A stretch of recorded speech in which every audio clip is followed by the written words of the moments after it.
விமான சாகசம் நடைபெற்ற சென்னை மெரினா கடற்கரையில் இருந்து ஒரே நாளில் 18.5 டன் குப்பைகள் அகற்றப்பட்டு இருக்கின்றன. இது பற்றி விரிவான தகவலை தர காத்திருக்கிறார் செய்தியாளர் ஹரிஹரன். ஹரிஹரன், இந்த தூய்மை பணியில் எத்தனை தூய்மை பணியாளர்கள் ஈடுபட்டிருந்தனர்? விவரங்கள். சென்னை மெரினாவில் நேற்றைய தினம் இந்திய விமானப்படையின் 92வது நிறைவு விமான சாகச நிகழ்ச்சி நடைபெற்றது. சரியாக காலை 11 மணி முதல் பிற்பகல் 1 மணி வரை நடைபெற்ற இந்த விமான சாகச நிகழ்ச்சியை சென்னை மட்டுமல்லாமல் தமிழ்நாடு முழுவதும் இருந்து அண்டை மாநிலங்களிலும் 15 லட்சத்திற்கும் மேற்பட்ட பொதுமக்கள் பங்கேற்றிருந்தனர். இதற்காக இந்த பகுதியில முன்கூட்டியே தூய்மை பணியாளர்கள் ஏற்பாடு செய்யப்பட்டு அந்தந்த பகுதிகளிலும் பல்வேறு இடங்களிலும் குப்பை தொட்டிகள் முன்கூட்டியே அகற்றப்பட்டிருந்தது.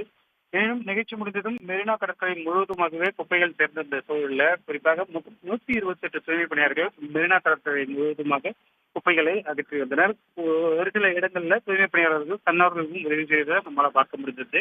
வரவிருக்கக்கூடிய சூழல்ல தான் குப்பைகள் முழுவதுமாக 18.5 டன் குப்பைகள் மெரினா கடற்கரையில அகற்றப்பட்டிருப்பதாக தெரிவித்திருக்காங்க. குறிப்பாக 4 டன் பிளாஸ்டிக் பாட்டில்கள் அகற்றப்பட்டுள்ளதாகவும் 30க்கும் மேற்பட்ட குப்பை அள்ளும் வாகனங்கள் மூலமாக மண்ணில் பகிர்ந்திருக்கக்கூடிய குப்பைகளையும் அகற்றப்பட்டு முழுமையாக கிருமிநாசினி தெளிக்கப்பட்டு மெரினா கடற்கரை முழுவதுமாக சுத்தம் செய்யப்பட்டுள்ளதாக சென்னை மாநகராட்சி தரப்பில் தெரிவிக்கப்பட்டுள்ளது. ஹரிஹரன், தற்போதைய விவரங்களுக்கு நன்றி.